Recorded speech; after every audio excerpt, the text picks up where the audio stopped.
All sports, all plays. Yeah. All sports, all plays. All sports, all plays. 365, we making a plays. You talking the game, get you through the days. We're high in the court, the dime in the lane. Variety, topics, living the same. All presentation, sports information. In the airways, taking the nation. All sport, all plays, like working your faces. Grace at the field, so tie the laces. All sports, all plays. Yeah.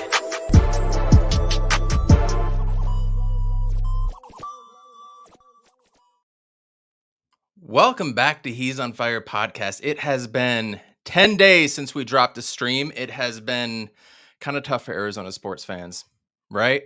So here we are. I'm watching Arizona State softball go up 5-0, and now it's 5-5 in the top of the sixth. So I was like, you know what? I'm going to support them. I'm going to wear my Arizona State jersey. This is kind of the last team of the 2021-2022 season that we can cheer for. Let's go. And they're starting to drop a little bit of an egg. Arizona sports in a nutshell, right? Well, hopefully we have some good news for you guys. I have a lot of questions I want to ask our special guest today regarding the Arizona Cardinals. We need to get into the DeAndre Ayton situation and the rumor mill and all the things that could possibly happen. So you guys, thanks for joining in. Give us a thumbs up. Share this out. He's on Fire podcast. Thank you for joining in. Let's go. Urbanchi sets. Looks up. And it is caught! Down strong! Blitz coming, Matthews, Palmer extending the play, crosses the field, Larry Fitzgerald! There he scores, it's over! It's insane! To the 4-yard line! Crowder looking, throws it, alley-oop! Oh! He puts it down! He puts it down! They're getting a little wobbly. The downfield shot, Ayuk! A foot race! They won't get him!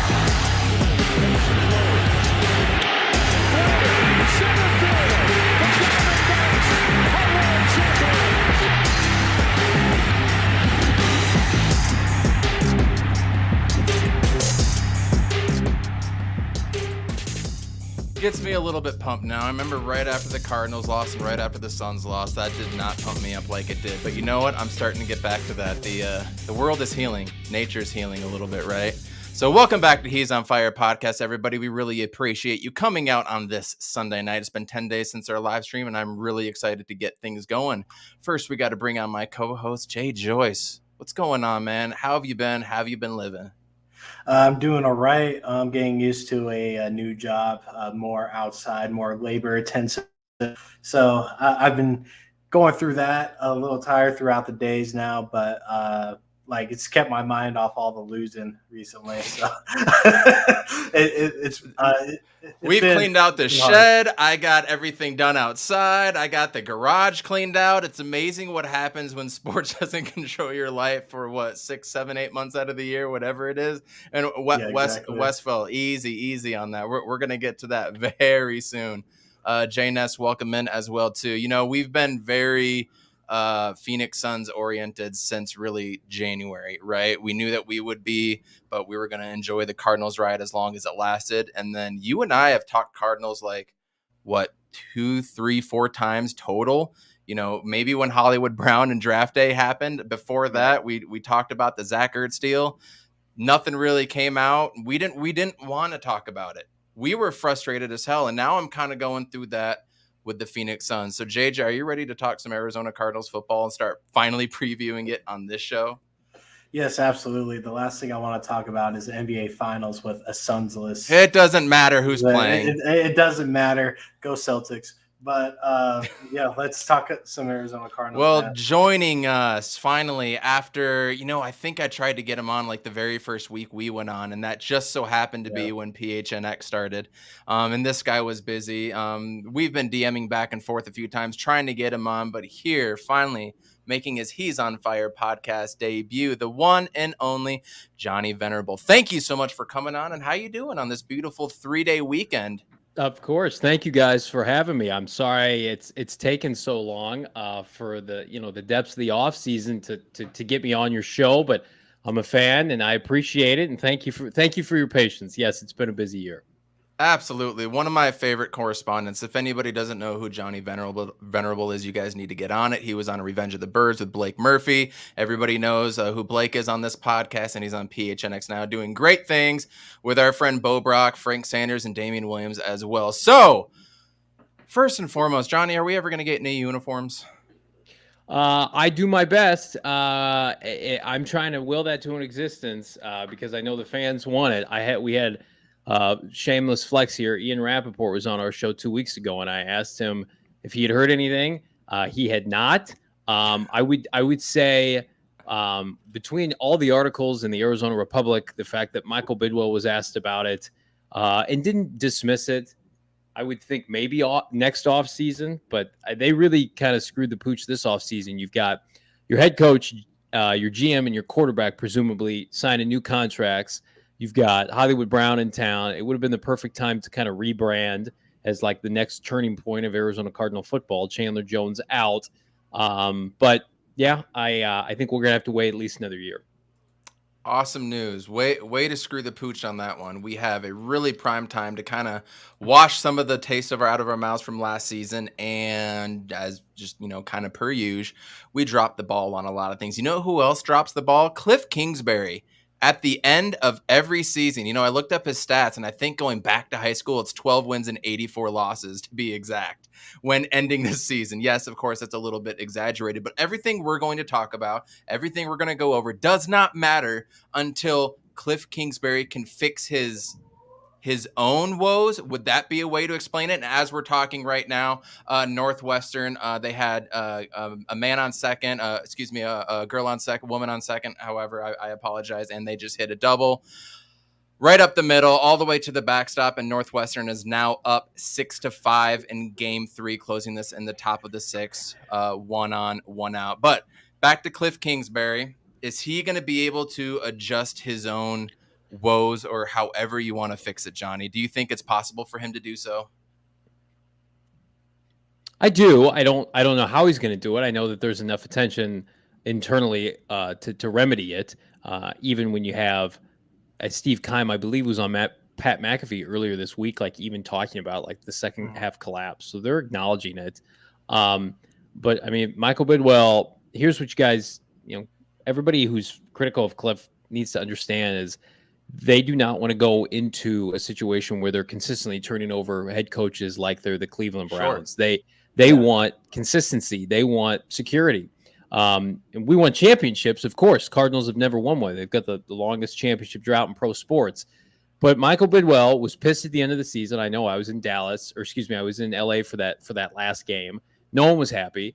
And then he took a deep breath, and 3 weeks later, he looked at Cliff Kingsbury's resume and said, this guy's gotten better every year. He's young. Offensively, we feel like we're taking big steps. The end of the year collapses. There's no rhyme or reason to it. Again, it dates back to his time at Texas Tech. But to me, he has an experienced head coach on his staff in Vance Joseph. Vance ought to be able to remedy some of this. The defense was not good at the end of last season. I thought the offense was okay, but then you figured, they were missing their best offensive player outside of Kyler Murray and DeAndre Hopkins. So to me, 2 years ago, I think they win that game at LA and get in the playoffs if Kyler Murray is healthy and they don't have to start Chris Streveler. I think there have been some bad breaks. They play in the toughest division in football. I don't look past any of this stuff because I feel like if Cliff Kingsbury, this is kind of the analogy I use, is if he's in the NFC North or the NFC South, for instance, or the NFC East, I think he's at least two-time playoff coach, depending on the roster and the team. But he plays in a division with, I think, at least 2 Hall of Fame coaches, and we're going to see what happens with Kyle Shanahan, who, by the way, he's won 3 of the last 4 against. So all that to say, I wish there was a magic elixir for it. There is not. They just have to be better. But I mean, he's improved his record every year by 3 games. That's what they look at. That's what they care about. And I think that's what most Cardinals fans would look at the end of the day. Yes, we did get the bottom 5 roster is what he took over, right? Yeah. And then every year he's gotten better. The draft picks we can talk about, the free agent acquisitions we can talk about. At the end of the day, proof was in the pudding. We got to the playoffs. We got it in the 3rd year. We have an all-pro quarterback, and it is only looking up. JJ, you were kind of on the fence about Cliff Kingsbury for a while. Are you good with him coming back now? Yeah, after taking a deep breath after the Rams game, actually, it took me about a month. I'm not gonna lie. 2 months I was, for me. I was like very frustrated and stuff. And we came on this pod and talked about like if we didn't have that 8-0 or that 7-0 start and our wins were just kind of like split up, it would be a completely different conversation. So like, Valid. like Johnny said, Cliff has gotten better just about every year by 3 games and stuff. And I understood everybody when they were frustrated that how consistent this second half of the season collapse, like how consistent it's been since he's been here. But it's all about progression. It's all about the progress. And I will give you props. You were the only one out of anybody that came on this pod that gave them double-digit wins. You predicted, I think, 12 wins, or was it 11 wins at the beginning of the season? I forget. 12. It was you 12. predicted 12 wins, and I didn't believe in Cliff because I thought everybody quit, and I said 9 wins. So, I'll give you props on that, and let's see what we can do next year. But for me, and honestly, I kind of think I speak for JJ too on this. You have your quarterback. After that, you need to build the lines, offense and defense. So I kind of want to start on the offensive side of the ball with the offensive lines. Sure. Where do you view this offensive line right now as among the NFL? Are we a top third, a top tier, or are we a bottom third? Where do you view this offensive line as a unit? Yeah, I think somewhere in the middle of the pack. I know that's like kind of a cop out, but what I will say is I think we're going to see a lot of turnover on this unit this time next year. And this is the last hurrah for this group. This is the last hurrah for Kelvin Beachum. You would assume they're going to have to find Josh Jones a permanent position next year. This is Justin Pugh's last hurrah. Rodney Hudson's a little older, although he had a 3-year extension. DJ Humphries is not under contract next year. He did not play well last year. So they're going to have some turnover up front on the offensive line, more than I would like. They did not take a player in this year's draft that I think you can convince the general public that they're an integral piece of this unit moving forward. I would love to sit here and see one of these late round picks develop into something, but goodness, that's asking a lot. And that's a position where I know they tried to address early in the draft and things didn't fall their way, which is why specifically in the second round, they pivoted to Trey McBride. But I mean, they're going to have to either empty the bank account next March or get real aggressive in the draft to secure a tackle or a guard or both, because I think we're just going to see a lot of turnover because it's an older offensive line. It's an older unit. I do think at some point, like even if you don't love DJ Humphries as a left tackle, I think this is a big year for him. He's still young enough. And what are you going to do? Are you going to go into next year with a rookie? You're going to go into next year with, a journeyman? I think Josh Jones can play right tackle. I think Kelvin Beachum, he's been a fantastic pickup. This is probably it for him. Josh Jones can't play guard. So I think they're going to be solid this year, health permitting. And then if we're coupling the tight end position group with the offensive line, it's arguably the strongest position group on the team. So I think they'll be good enough. But the biggest issue for this unit is they play their worst football at the end of the year. And you just talked about that season-ending collapse from last year. The offensive line was bad. They were bad against Seattle. They were awful against Detroit. They were bad against Indianapolis. And that led, coincidentally or not so, to Kyler Murray not playing great. So they need that unit to be the kick-ass unit that they were in November when they were going to Seattle, going to San Francisco, and just beating the hell out of divisional opponents with Colt McCoy. They lost their edge at some point last year, and they got complacent like the rest of the team, and they can't let that happen again. Geez, sounds like another team we just saw in the second round of the playoffs, doesn't it, JJ? Lord, complacency, it kills in sports. So, thoughts on Will Hernandez? Is he going to outright win that right guard spot, or do you think it's going to be Justin Murray coming up? I think he'll be given every opportunity to not win it. And if he doesn't, then that's just an indictment on him. This is a 1-year kind of journeyman project. I use the example. I can't remember who. I can't take credit for this. Somebody told me the Cardinal website, they do a great job with all their videography, and they do those like Michael Bidwell signings for free agents and draft picks. Sure. And Will Hernandez was like the only one who didn't get one of those. And so does that mean that he is not considered a sure thing to be a starter? I would just say right now, by the looks of their unit, he's going to start. But I mean, they signed Brian Winters last summer, and he was in line to start, and that was later in the summer. until he ended up, I think, like kind of Defoe retiring or taking a leave of absence. So it would not surprise me if they added a body in free agency this summer to compete. But Sean Kugler was his position coach in college. They are best friends. Will Hernandez, if he's going to work anywhere in the NFL and he's going to have a bright future or a future at all, it's got to be here. He's of Hispanic, Latino nationality. Feels very comfortable here. Spent time as a child in Arizona. I think he's from Las Vegas. Has been to Mexico City, where the Cardinals are obviously going to play on Monday Night Football in November. It's just a better fit than New York, and he's got his college coach, and so I loved him coming out of UTEP. He was one of my draft darlings, one of my favorites.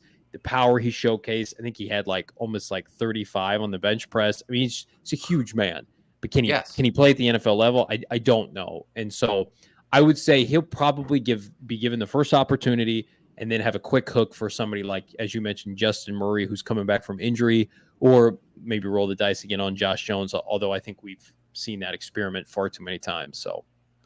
And we still need a backup center, something we still don't have on the depth chart technically. So yes, I agree. We're still going to make a move. And now I kind of want to position to another group that needs a lot of work. And that's the defensive line. Yeah, we got, aging JJ Watt.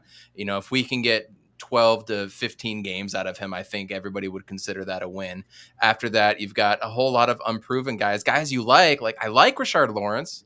I like Lecky Fotu. I like Zach Allen. We just got Kingsley Kiki from Green Bay, who did a few things against us on that Thursday night game. But this is a group and you've got Cameron Thomas coming in, obviously. This is a group that obviously also stunk it up at the end of last year. I guess, we could go down the line and say that about everybody. But this is where the defense has been really poor the last few years. Johnny, you've mentioned it I don't know how many times. When are we actually going to make a move for somebody here? Are we going to go after Akeem Hicks, who is still out there? Are we going to stand pat and hope something happens post June 1st, which is now, 3-4 days away? Yeah, 3-4 days away. I think, to me, if they were going to make a move, they would have already done it by now. I would not be surprised for them to roll into training camp with what they have. Now's a good time during OTAs to kind of feel out your existing roster and see if you need to pivot.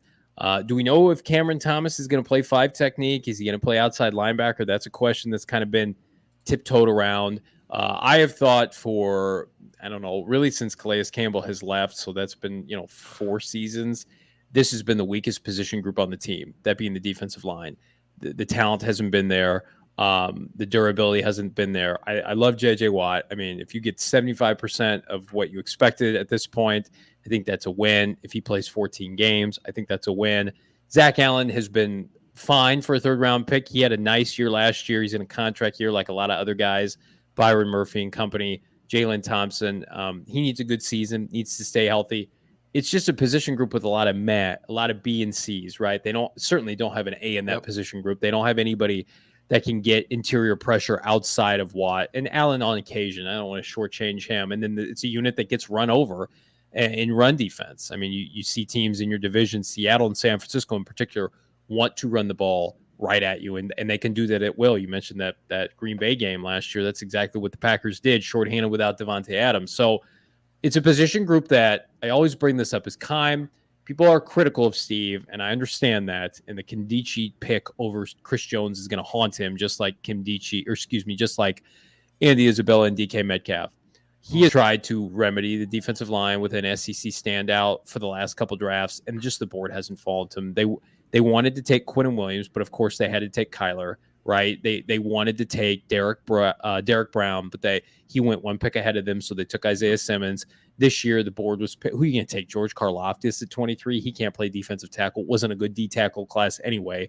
None of those guys in the 2nd round I thought were impact game changers. The top defensive lineman went in the top 10 like we thought. So I think that's a position group again that will be pushed back next year. It's supposed to be a much better class. Supremely gifted defensive tackles do not hit free agency. They just don't. It's guys who are in their late 20s, early 30s, Band-Aid players. That's why Sue's still available. That's why, I know he plays outside. Jadeveon Clowney. These elite interior defensive linemen don't hit the market. So you have to draft and develop them. It was a mistake to let Calais Campbell go. I'm sure Kime behind closed doors would say that, would tell you that.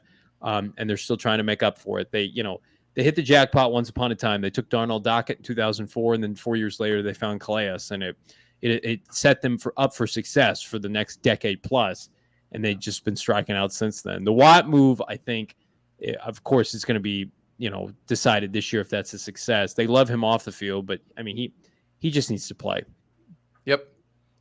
And the one thing that set us up for success back in the day as well, too, was drafting a guy like Carlos Dansby, who could fill up the middle and do just about everything you could ever ask for, whether it was run stuffing, dropping back in zone coverage. I mean, the guy was a killer. So having a weak defensive line puts a lot of responsibility on the back of our most recent first-round draft picks, Isaiah Simmons and Zaven Collins.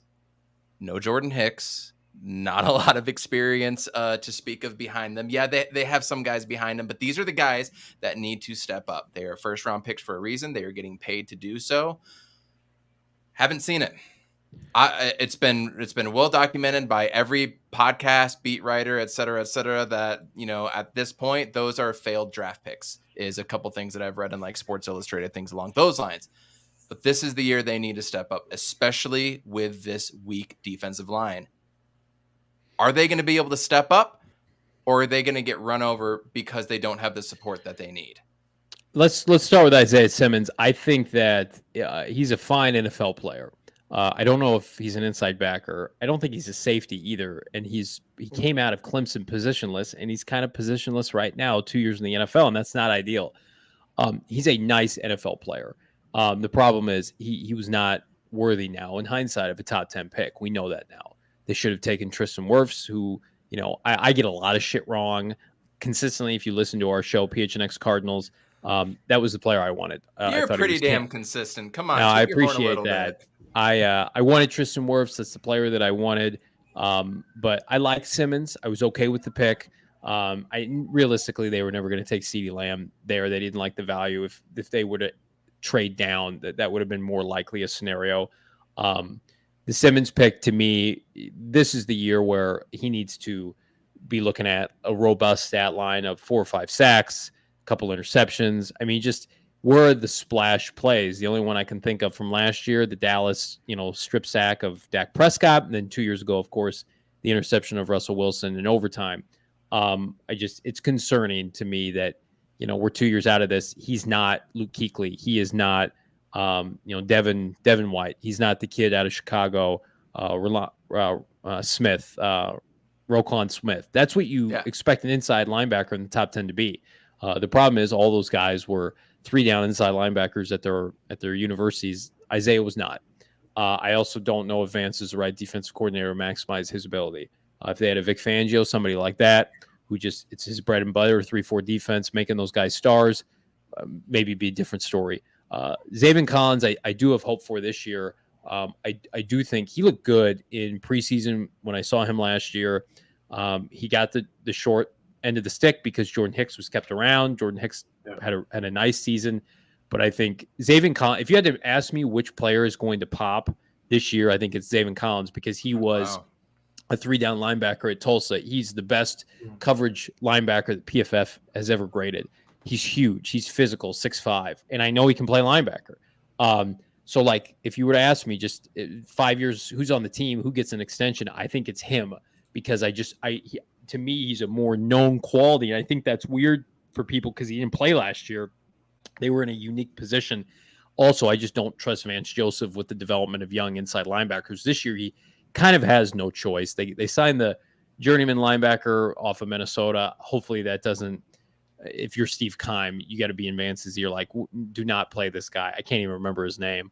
But I think Zaven Collins is going to have a nice year. When he played last year, he had high marks.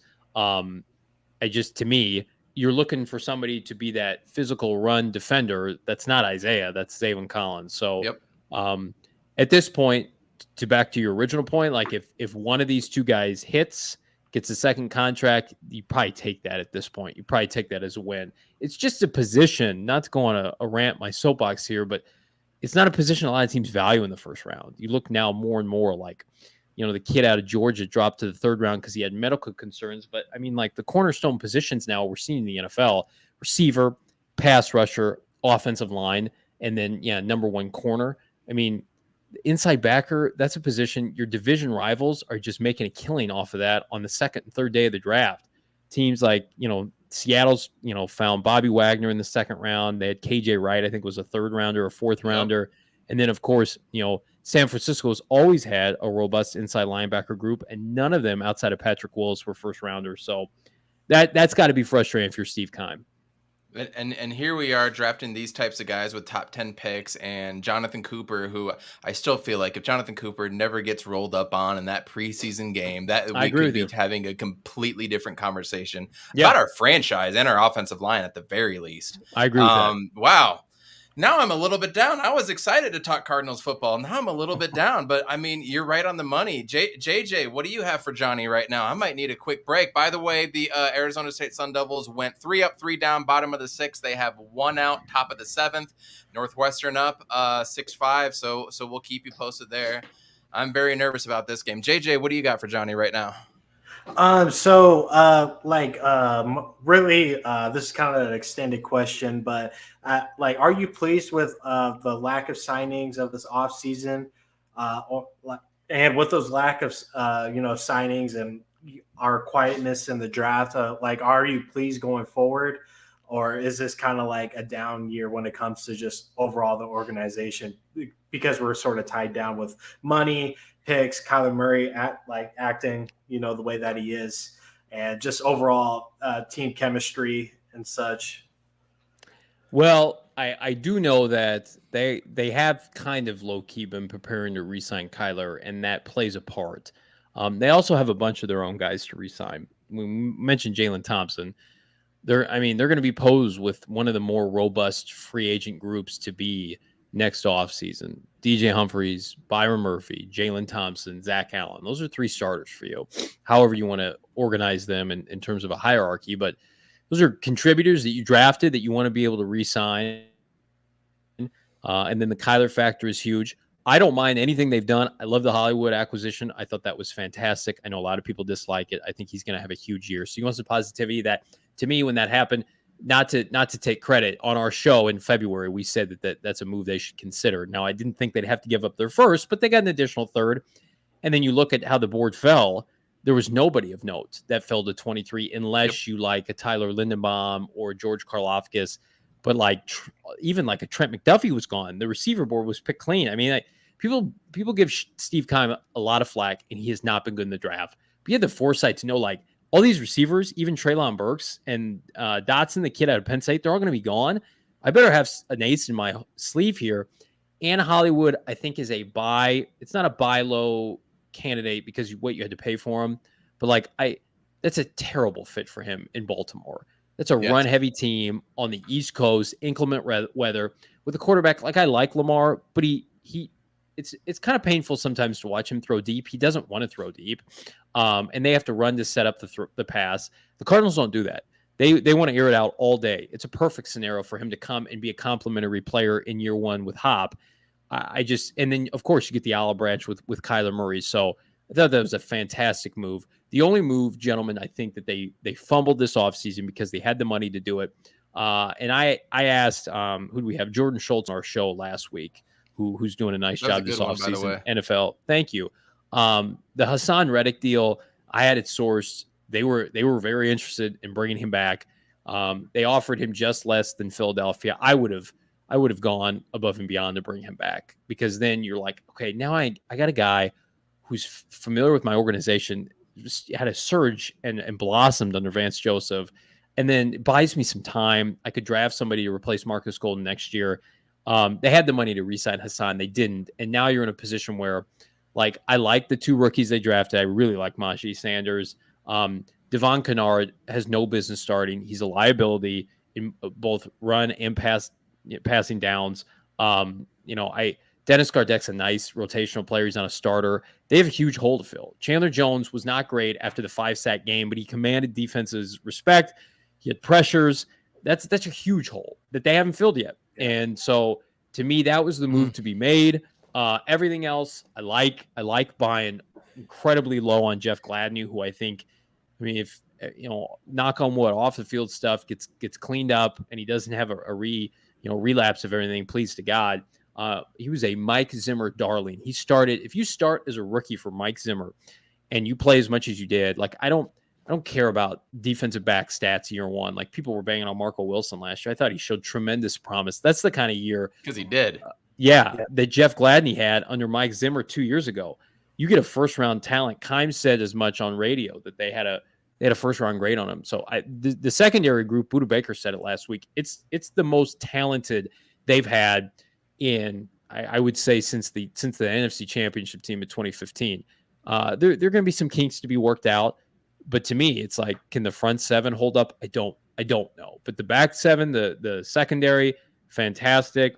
The offense, especially with what they did with Trey McBride, like Kyler, they're going to get this contract thing figured out.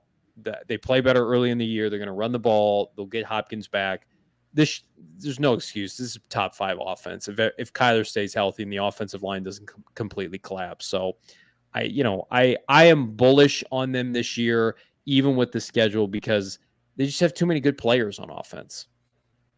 I completely agree. And to add to that, after seeing what Joe Burrow was able to work with how trash their offensive line is, at this point, there's really no excuse for this offense, to actually work and stuff and not, spontaneously combust on itself halfway through the season. But I think the biggest fumble this season, this offseason, is who I really wanted was Jadeveon Clowney, because one, I don't think he wants to stay in Cleveland. He re-signed with them. I think it was a 1 year. But sorry, I got to interrupt. Northwestern just scored again. 7-5, still 2 outs, runners on the corners. Sorry, JJ, go ahead. It's all good, but I thought Clowney would be an amazing addition to fill that Chandler Jones void, and plus, him and JJ Watt already have that chemistry together. I was on the Hassan Reddick train too, but I just like Clowney. I have roots in Cleveland and stuff. I watch a lot of Cleveland Browns games and stuff, and Clowney is it. He's always been that guy next to Myles Garrett. Them two together are great, and I saw potentially that if he came here, and I think that was a big fumble. I don't think Keim and the Cardinals were targeting him, but if they were, they should have threw the money at him. Absolutely. Well, and the good thing about us is that we do have a lot of cap space going forward. Like you look at our cap space next year and the year after, it's next to nothing. Obviously, Kyler's going to be on there, and a lot of the players that you have already mentioned. So the flexibility is going to be there. And I do think that they have positioned themselves really well moving into the future. Johnny, we've appreciated you coming on. We'll get you out of here in just a few more minutes. I've got a couple more questions I want to shoot your way. Number one being, this is more of a yes or no question. Do the Arizona Cardinals have the best safety duo in the league in Budda Baker and Jalen Thompson? Now, shoot, you could even throw in Deontay Thompson as your third man kind of off the bench. Do we have the best safety duo? Yeah, I feel pretty confident that it's unmatched in the NFL. And Jalen will never get the credit he is supposed to get because it's Arizona, and you're only allowed to have one great player in your secondary at that position. But he's fantastic. They will re-sign him. Oh, JJ, was I coming on here every Sunday night talking about Jalen Thompson? I was on here every Sunday talking about him, and I hope he gets signed. I mean, obviously, he has to be, considering how good he's been. I've been on the Jalen Thompson train for a while now, so I love hearing that from you. And there is another run, 8-5. I might take off my jersey now. Next one, Johnny. This is just awful for Arizona sports. Like, good God, let something good go our way. Zach Ertz, Max Williams, and now McBride coming in. How do you think those three are going to work together? How are we going to see it on the field? Obviously, we're not going to see all three at the same time. How do you foresee this being able to play out? Because this has all of a sudden become a huge strength, considering we had I'm trying to think of the guy's name that came from San Diego. His last name was Jones.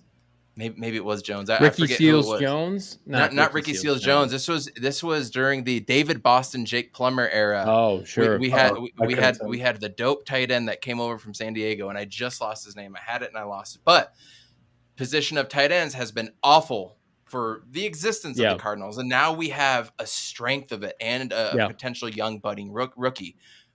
How do you think this shakes out overall? Because Max was looking pretty damn impressive before he got injured in week 5, 6, or 7.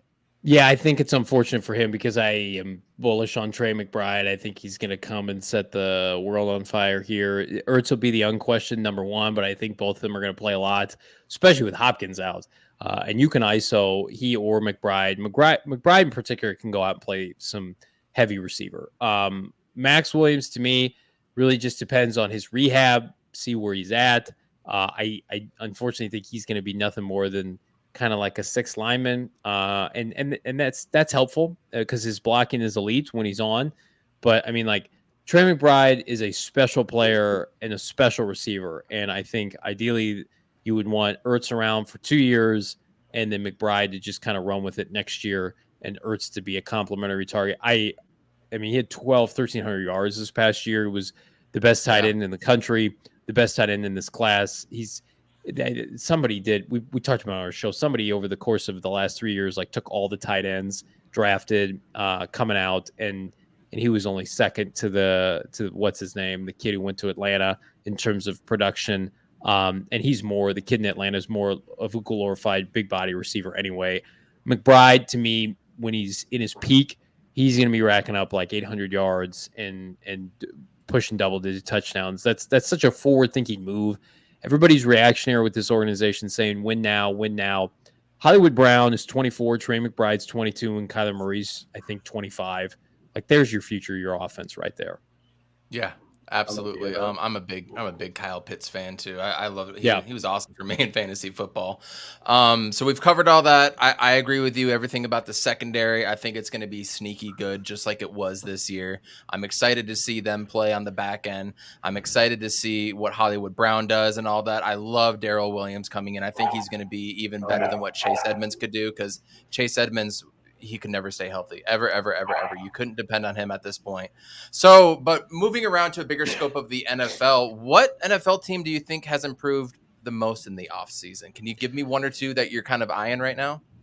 Philadelphia had a tremendous offseason because they had an influx of cash to work with. Jalen Hurts makes no money. Love their draft. Love what they did. They had multiple picks. They're a team that people are down on Hurts. I think he's very serviceable. They could have a very strong season that a lot of people don't see coming. That division is terrible. I think Dallas takes a step back. The roster up and down. I mean, we talked about Hassan Reddick. He's like their 3rd best pass rusher. So to me, I mean, they got Nakobe Dean late. Their free agency period was strong. They've got a bunch of different weapons now. They've got a lot of complementary players offensively for Jalen to work with. They've got the number 1 offensive line. A lot of people feel like in the NFL. They're the team in the NFC. If I had to pick a team in the AFC, I mean, you can't argue with Denver. They had a team that was playoff caliber last year outside of quarterback. Anytime you get a Hall of Fame quarterback in the peak of his prime, I mean, you should improve leaps and bounds. I had a chance to visit with their head coach at the Combine for a pretty lengthy amount of time, Nathaniel Hackett, and it's just like the most real dude that understood exactly, what it takes. He put together that game plan in Arizona with no Devontae Adams, and they beat the Cardinals. That was all him. And he specializes in tight ends once upon a time, so their tight ends are going to benefit. But like, he had no idea who their quarterback was going to be, and that was in February. He's like, we'll see. I don't know how competitive we'll be depending on who we're going to play. And then you get Russell Wilson, who, outside of, banging up his finger this year, they probably push for a playoff spot again. So I think they're going to win that AFC West. I think that's a team to me that, until the Chargers prove it, I don't like their coach. I think the Chiefs take a step back. You don't lose and replicate Tyreek Hill in one offseason. The Raiders, I think, are going to fall apart. I think they had their Cinderella season last year. Russell Wilson. He's on fire! Russell Wilson is the ultimate competitor, the ultimate winner. I can't thank God enough he's out of the NFC West. Well, what Yeah, even with the thanks. Jerry Jeudy situation where Jerry Jeudy is in some hot water and might not play, or My DMVR peeps, they keep me posted on the receiving core. They've got Cortland Sutton. They've got Yep. a couple other guys that they're high on. Russell just makes it work, and their defense is really good. They have stars everywhere. They've got Justin Simmons, fantastic safety. You got a couple pass rushers to be excited about. That trade for Russell Wilson, I said it when it happened, and it only strengthens it by the fact that it doesn't look like what's his name? Drew Lock's even going to start for them. I know they're saying Geno Smith is winning that job currently, which is laughable. It's going to be one of the worst trades ever in NFL history. You talk about the players that they gave up like a 31-year-old defensive tackle, Noah Fant, who I like, but I mean, come on, a tight end and then a couple firsts. I can't even remember who they took in the top 10 this year was a tackle. I mean, he could be fine.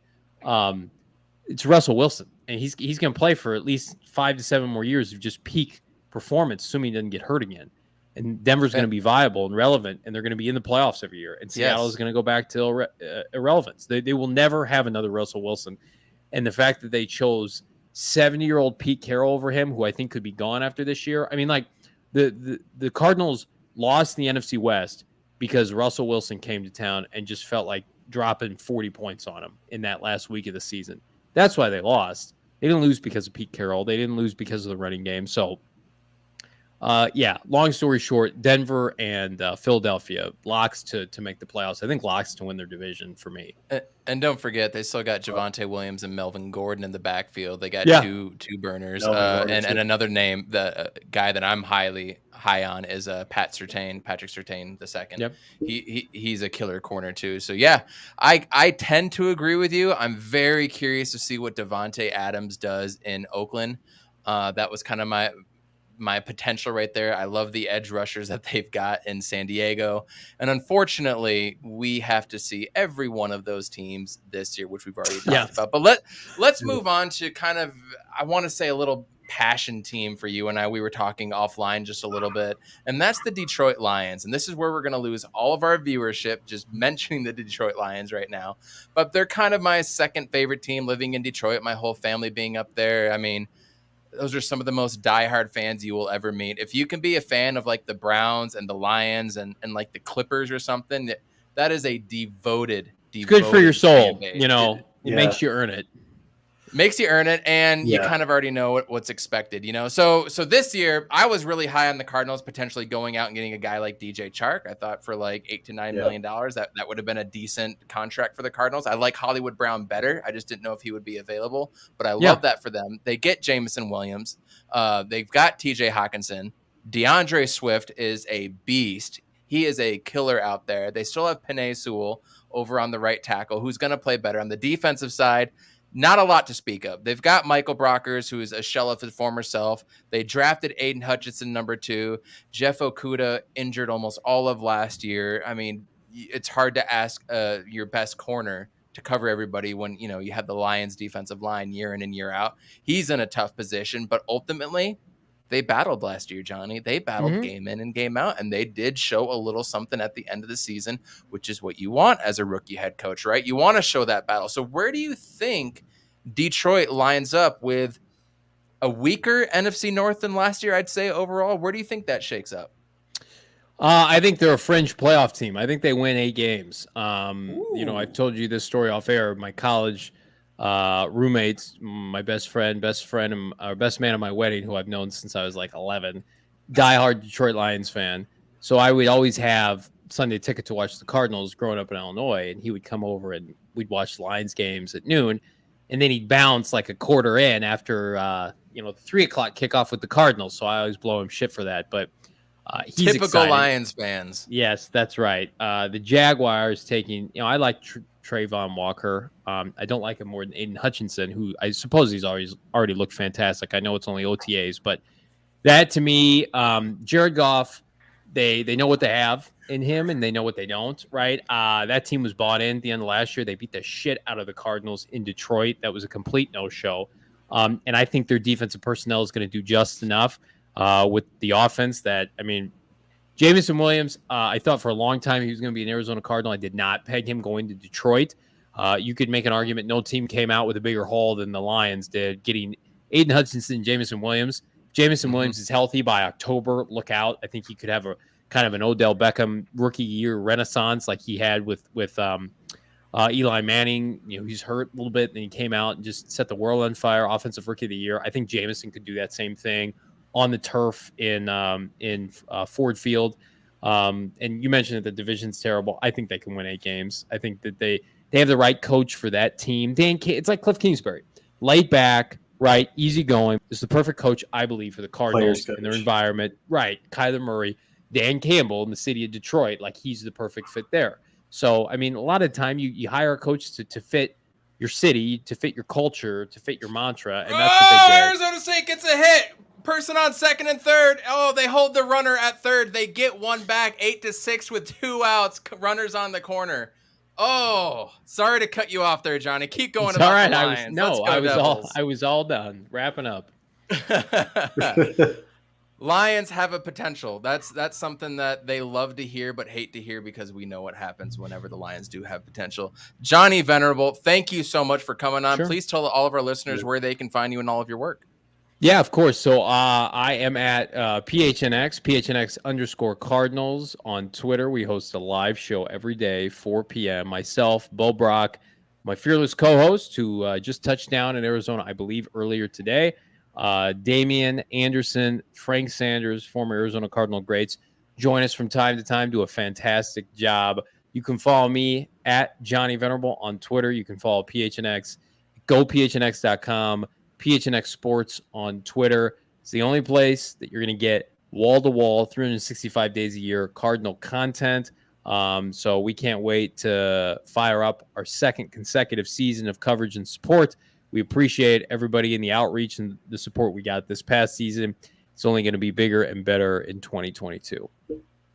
Johnny, good luck to you. We look forward to having you on at some point, and of course, hopefully someday when I'm back in the Valley, we'll chop it up and have some drinks and talk about misery being Cardinals and Lions fans, right? That's that's what we have in common.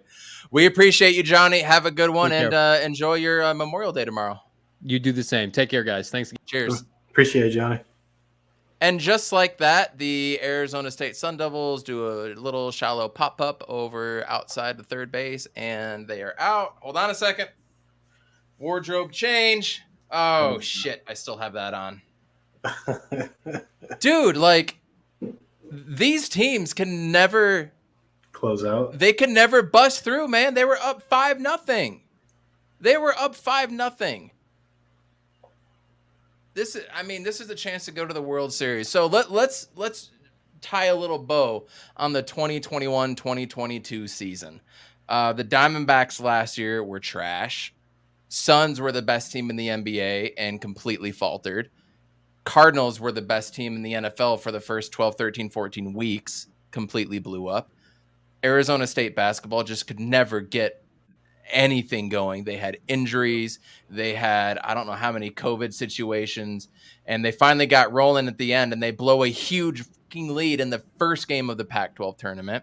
Arizona State baseball, new coach under Willie Bloomquist, completely falls apart and doesn't even get to 500. Wins a game in the Pac-12 tourney, loses to the University of Arizona, something you just shouldn't be able to do. And then 2 guys transfer. Had a couple transfers out of basketball too. Arizona State football is a complete mess from top to bottom, starting with leadership, starting with the AD, and then the Coyotes are moving into Arizona State's hockey arena that only has 5,000 person stadium. So hopefully, they're probably going to get a new stadium, but it's not even built yet or even approved yet. So the Coyotes are the laughingstock of the NHL right now, which is a damn shame. Well, now we have the Diamondbacks who just got swept 4 straight by the Dodgers. They're doing better. What can you do? But if you look at that run differential, holy shit. I'm very happy I'm a Real Salt Lake fan, which is the MLS club up here. Was a fan of them back in like 2014 when Kyle Beckerman was there and he was on the U.S. men's national team. So like I loved Kyle Beckerman, so I kind of followed them, and Phoenix didn't have one. So Phoenix Rising's a step below the MLS, so I don't really follow them at all. What a shitty season, bro.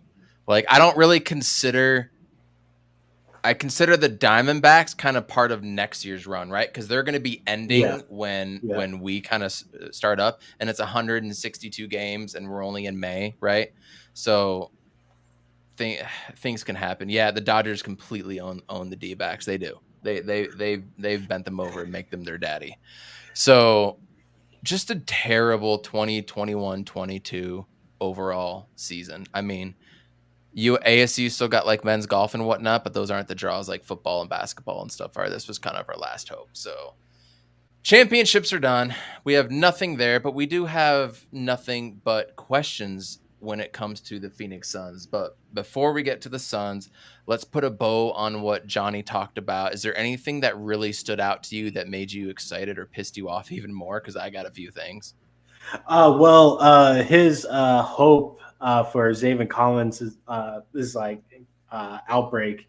Like I really liked him coming out of Tulsa when I watched his highlights and everything like that. He looked very promising, and I didn't realize how big he was, 6'5", and he moves. He's doing all these videos working out with JJ Watt too.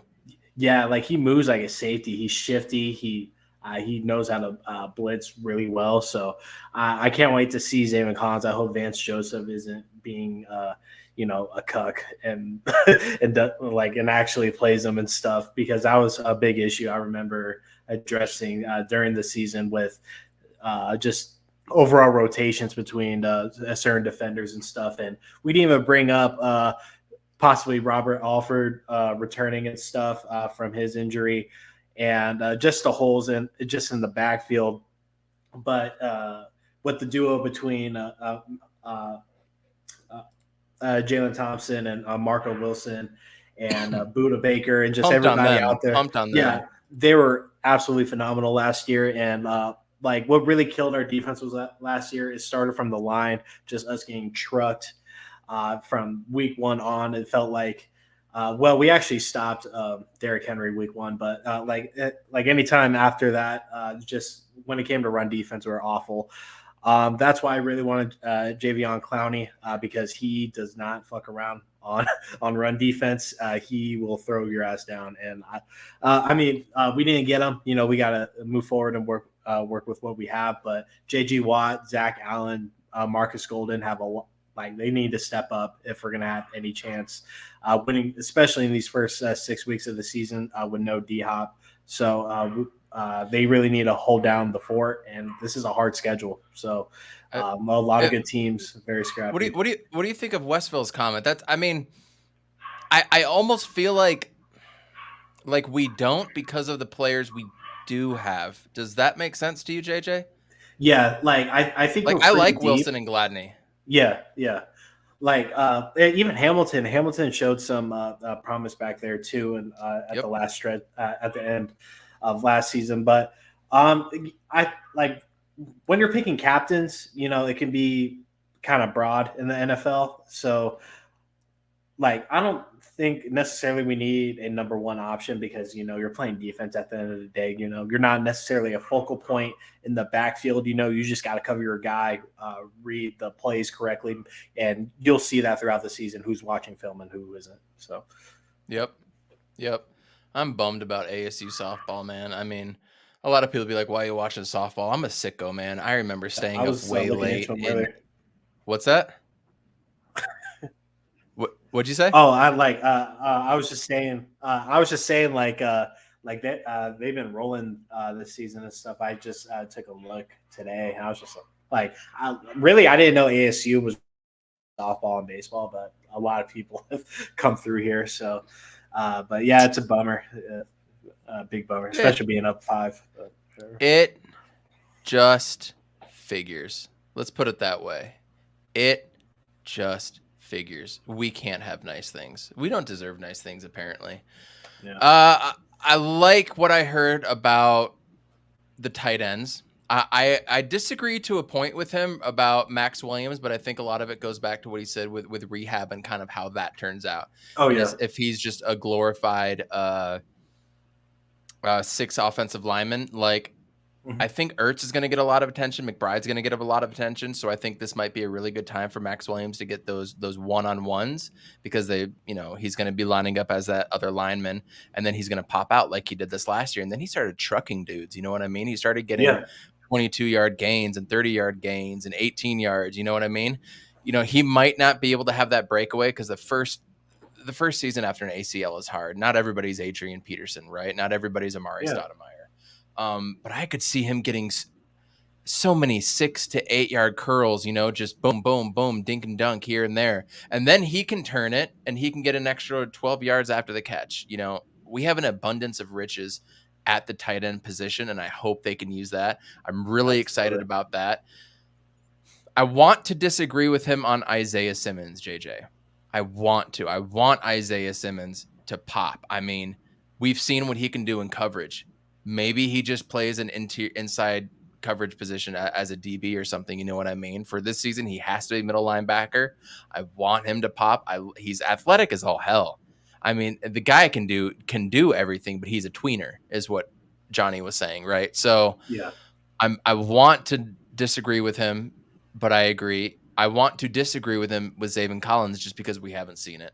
But he's been able to see it firsthand. I have not, so I defer to him.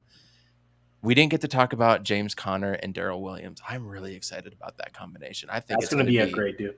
I think it's going to be better than we were last year. There's also going to be a little more. There's going to be more attention on James Conner, though, right? Yeah, of course. But like with Darrell Williams, he's basically Chase Edmonds, but he just pounds the ground and just literally smarter and stays healthy. It's smarter, healthy, and with he isn't as reliant for an offensive line. He makes it as he goes. So when we acquired him, I was very excited because that's a big addition. I love Chase Edmonds. He was great when he was here, but he just couldn't stay healthy, man. So that's why we put our money towards James Conner. It was very well deserved, and then we brought in a veteran, and he knows how to get stuff done. But with Isaiah Simmons, I think he was kind of given a bad hand at the second half of the season with all the injuries and stuff. He tried to do a little too much and kind of playing out of his role, but he showed great improvement from his first season. So I'm officially a fan of Isaiah Simmons. The first season, I was all like, what the hell am I watching here? I'm like, this is not a Clemson football player.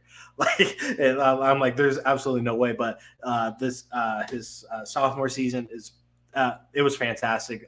First 12 weeks, and then with all the injuries in the safety position, the cornerback position, and everything all the way down to the D line, he tried to do a little too much. And him and Hicks try to fix a lot of things. We just couldn't get it done.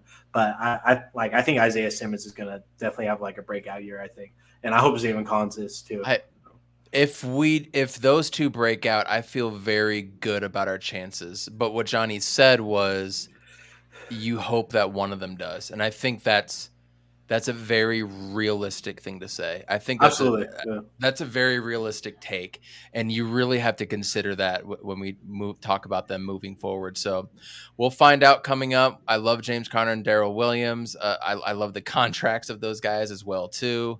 One thing that we didn't mention about Darrell Williams was his pass blocking is a lot better than Chase Edmonds. So, he can actually get in there on third down and be that extra blocker and pick up a blitz or something like that. So excited for them. We'll give our initial thoughts about, what our predictions are going to be. I forgot to ask Johnny what he thought of the Rams moving forward. Obviously, I think the Rams are going to win the division.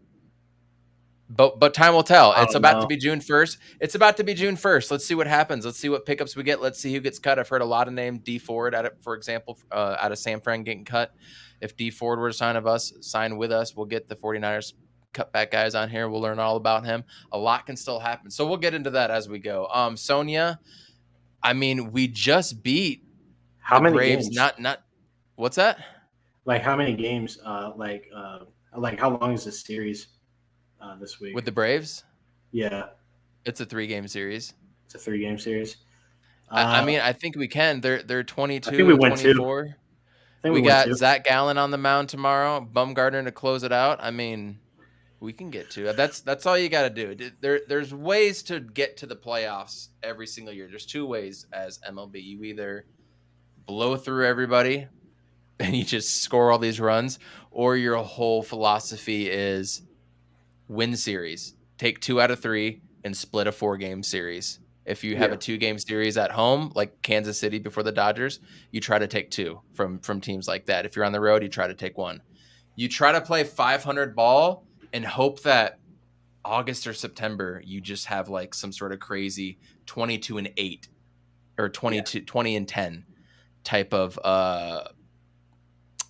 month. So you play for that 82 record, and if you just get hot a little bit, you can get to 92 wins. And then over a course of a baseball season, if you can get 3, 4, 5, 6 more wins, all of a sudden you're pushing 100. You know what I mean? And mid-90s will get you in the playoffs, especially when there's 6 teams going. So D-backs, just if they want to stay afloat, they really need to take 2 of 3, especially considering they're going to be going on the road for the next 10 games after that, at Pittsburgh, at Cincy, at Philadelphia. So we play tomorrow. Just win tomorrow, baby. That's our next team we're looking forward to. We're looking at you, D-backs. You've made some noise. You've got a bunch of young guys, which I think is a bad thing, by the way. We have like 5 or 6 guys in our starting lineup that have less than 1 full year of baseball experience. By the time midway season's here, there's going to be enough tape on them. So this run differential that you're seeing, I think, is actually more of a telling sign than our record, even before the Dodgers series. I don't project them to do very good, but baseball's weird, man. Baseball's weird. Just be in contention, make a good trade or two, and let's do some things. Can we talk about the Phoenix Suns now, bro? Yeah, absolutely. What are your thoughts moving into next year with DeAndre Ayton probably not being a part of this game? What are your initial feelings? I don't know. Did you hear the Coast to Coast podcast with Dan Duarte and Flex, by the way? No, I've been meaning to get around it. Their whole thing was through back channels. First thing, this is from Dan Duarte, and Flex, Coast to Coast Pod. So I'm not ripping anything off. I don't have any other sources. I'm getting it directly from their podcast, which is available. They said through back channels of NBA, there are 2 superstar players that currently want to come to Phoenix. And sports is everything. Opportunity is everything. Right time, right place, all that stuff. And to be able to do something like that, we can't trade Ayton for KD unless there's a 3-way trade, right? There's a third team involved. Or we trade DeAndre Ayton for what his example was, in his own opinion. Suns Twitter douchebags that keep attacking Flex for no goddamn reason. Need to watch yourself. By trading him to the Spurs for like Vassell, Jakob Poeltl, and a pick. So you trade for contracts, and you trade for picks, you trade for assets, and then you make the trade for that player. So to me, JJ, the way I take this is the fact that they're talking about making a trade for another trade leads me to believe fact number 1 out of that is that player is currently under contract. Yeah. Okay. Meaning it's not a free agent, which would put Bradley Beal out of that. Now, Bradley Beal has a player option. Yes. So he could still potentially be playing that card, but I tend to think he's leaning towards KD or LeBron, right? Now, next point. He said there are 2 NBA superstars. That could also be Bradley Beal, though, right? He could still be talking about Beal. After doing some research, and I'm getting all this out because I want you to comment on this, and I want everybody in the chat to kind of hear this.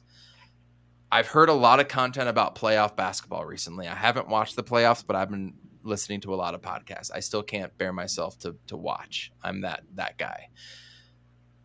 I really want 2-way players on the Phoenix Suns roster. I want guys that you can't hide on defense and can't hide on offense. Jay Crowder to me is a guy that is that can't perform on the offensive end to a point. He can make some shots. We've seen him hit floaters, but he's not a full 2-way player, in my opinion. Would you agree with that estimate? Am I off? Is he a little more offense than we think? Just on Jay Crowder alone. Give me your thoughts. I would say 60-40 defense on being a 2-way player. I think he has the best defensive rating on the team, by the way, at like 105.3. When his reliance is low, he flourishes.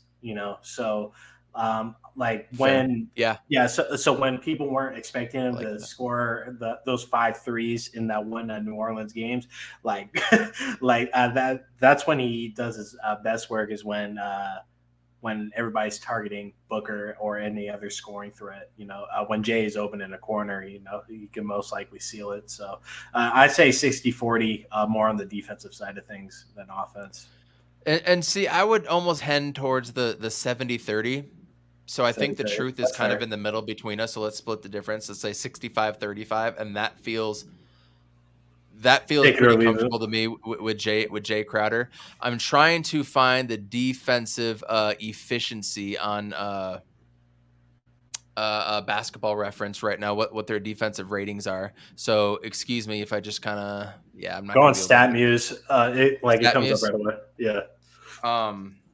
So I'll look at that as I go. So my whole point is that I kind of find him offensively inefficient, right?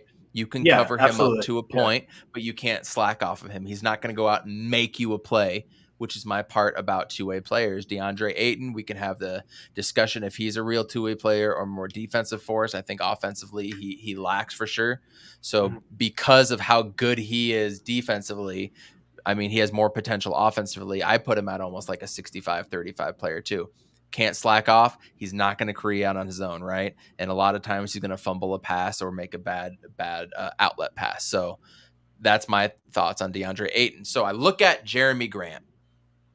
Man, that guy, I don't know if you've seen what his defensive rating is, and that's why I was trying to find it earlier. High defensive rating. Let me just look it up real quick. Jeremy Grant. This is great audio content for everybody. Click. But I'm also defensive rating with Grant on the floor compared to.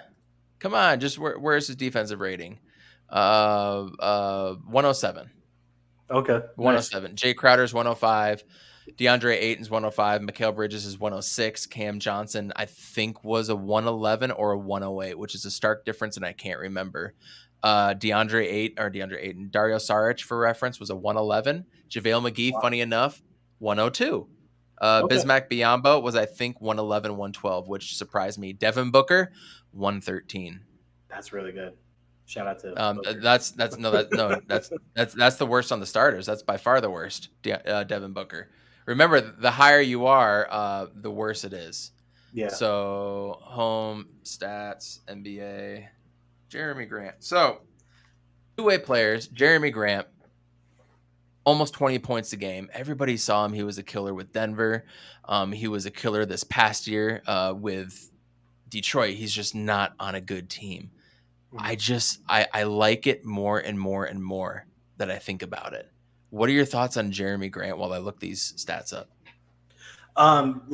Suns Mob on Instagram, they posted something about what possible trades, and I commented Jeremy Grant, and I got a lot of flack for saying that, but I feel like a lot of people don't know who Jeremy Grant really is. And a lot of people box score watch, which I don't blame them. You can't catch every game and stuff, so I'm not going to entirely kill those people for it. But Jeremy Grant is a dog, man. Like, he can create his own shot. He can definitely fit in a offensive system like what we have down here in Phoenix, and he's Mikal, but more offensively minded. Like, he has a pretty shot. He is lethal from anywhere on the court. He's basically a DeMar DeRozan, just more on the he's a DeMar DeRozan that can play a lot better defense. So he's a great two-way player. He's great in transition. His free throw percentage is really good as well. I think from three he is at a 37, 38, I believe, and that's really good for just his stature and stuff. And plus, that's just another big body on the court. I think he's 6'6", 6'5", 6'6". And Jeremy Grant is 6'8", but he's long 6'8". too. Yeah, he's long as hell. Pause. Which is bigger than Jay Crowder, by the way. Yeah. So I think Jeremy Grant would be a great fit on this team. You can hate and comment all you want, but this dude is good. In Piston, in Detroit, it's the Cage show. The ball's going through him, and Jeremy does whatever he can. But let's keep it real. Jeremy is the best player on that team by far.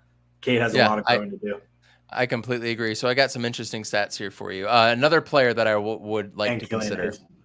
Another one I like to Killian Hayes. I like Killian Hayes. He's just He's out there. Fun stat. I've always wanted to pair DeAndre Ayton and Julius Randle together. I thought that would be great. But Julius Randle had a defensive rating of 107.2, by the way, which was 6th best in the league. So for everybody that's like Julius Randle ain't the answer, I'm always like, are you sure? Have you seen how physical he is? He's not scared. Could you imagine having that type of physicality on this team? Plus He's damn good at dude. He's damn good at defense. He gets to the line. He averages almost 25 points per game. He averages 10 rebounds a game. Yeah. And he's always 100%, man. He's a bully. Like, I would not mind getting Julius Randle on this team. And I think it's kind of funny that people are automatically being like, no, I don't want this dude. So, I mean, I get it. Johnson love. I get it. You know, like we haven't had a good relationship with the Knicks the last couple of years. You know, I hate playing the Knicks. They are super annoying, but let's keep it a buck. I feel like if you're honest with yourself, you'll pick Julius Randle over Jay Crowder. Sure. Yeah. Sure. Like, it's not even sure. It's like automatic. Yes. Like Julius, when he's not relying on his jump shot, like within 10 to 15 feet of the rim, like he is a problem. So he'll shoulder you all the way down into the paint, and he'll just throw in a little floater every time. He's a great player. Both guys. I don't know. I think he's a lot better than people make him out to be, and I apologize. Some of the stats that I gave were actually from last season and not this season. So either way, Julius Randle was a 109 this year and averaged 20 and 10. But last year he was a 107, and everybody saw how good the Knicks were last year. Like, I like Julius Randle. I like the prospect of it. I understand the hesitancy, and I don't think they're going to go that way.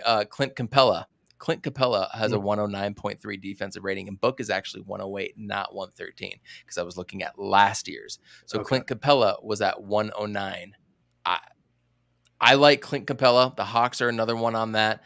I mean, there's a couple guys that we've talked about. I like Kevin Huerter. Kevin Huerter coming in behind Book would be awesome, but you know what? Whoever we bring in, we probably ship back out anyways. So I don't know if that matters, but I do think that if we do ship out Ayton for like 2 or 3 pieces, picks players, we're going to keep one of those assets. I get a feeling we would. So like a Kevin Huerter, John Collins is another guy.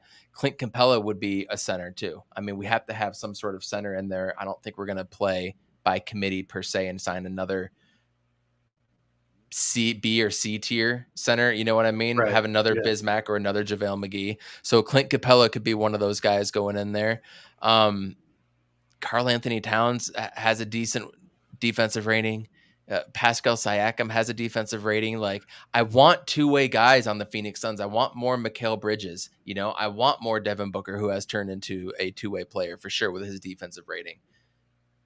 Am I crazy to think that? So I'm leaning away from KD to a point because he is older, right? I'd rather have a team that we can build for the next 5 to 8 years than a short stint with KD. But at the same time, it's KD, and you could still argue he's the best basketball player in the world. Yeah. Like, what I've been harping on Twitter is if KD comes to Phoenix, he's basically on his Kawhi ride in Toronto. You think he'd only be here for one season? Well, I'm just using the two as a comparison. Like, I don't think I don't think we would be the in between going somewhere else. Like, I think KD wants to stay settled in one place and stuff. I don't know if Phoenix is that place, but like, I'm just saying, if he wants to like prove his eliteness and stuff, and to some people, like, he hasn't proven it because of the Warriors rings and stuff and what he's done outside of those Warriors chips. Go on that Kawhi journey, go to a franchise that's been starving for a ring for a long time. LeBron stopped that great Toronto team for 4 or 5 years from making it past the Eastern Conference Finals.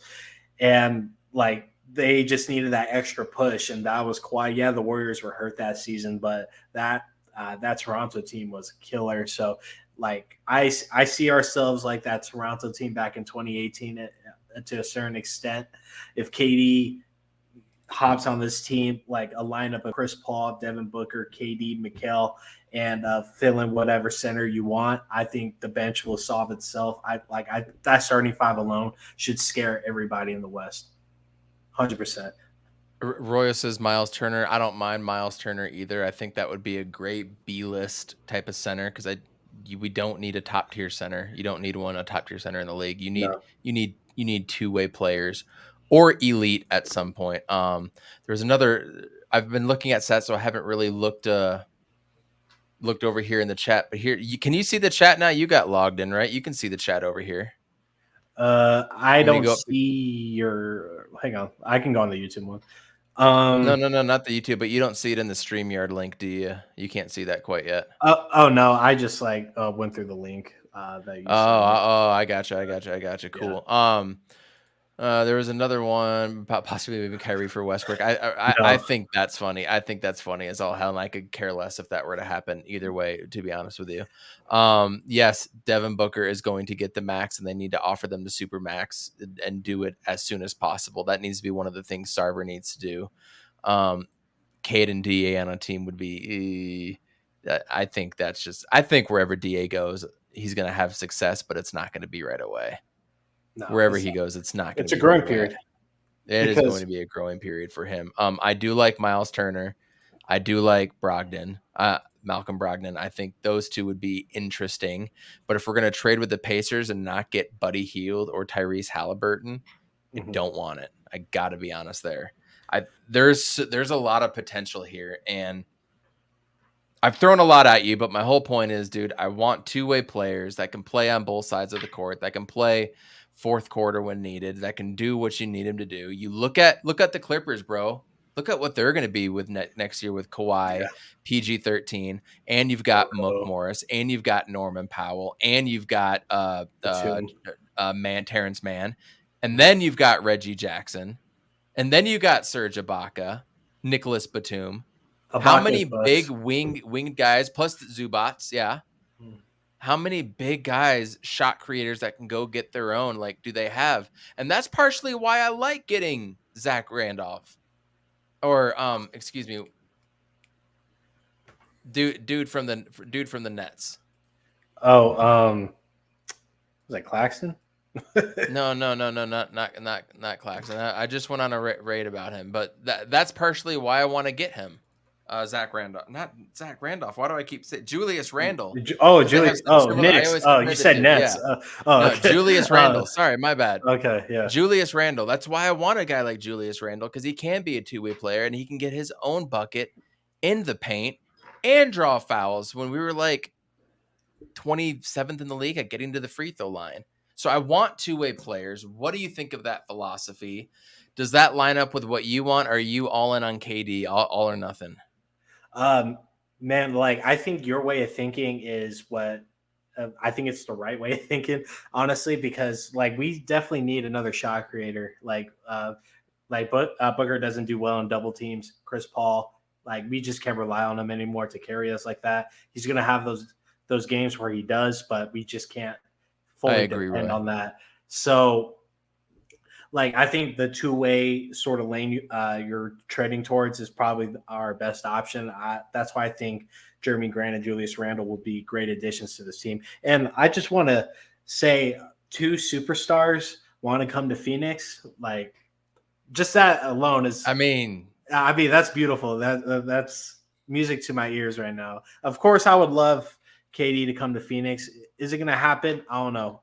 Like, everyone was like, "Oh, KD hasn't talk to the front office as the season ended." It's all like, well, why would he, talk to your boss on your days off and stuff, Because you make $42 million a year and you're the face of the NBA. That's why. Yeah. So like, I wouldn't want Joel Embiid. I don't want Joel Embiid. I don't think that's the right fit for this team. Yeah. Injury prone. Can't.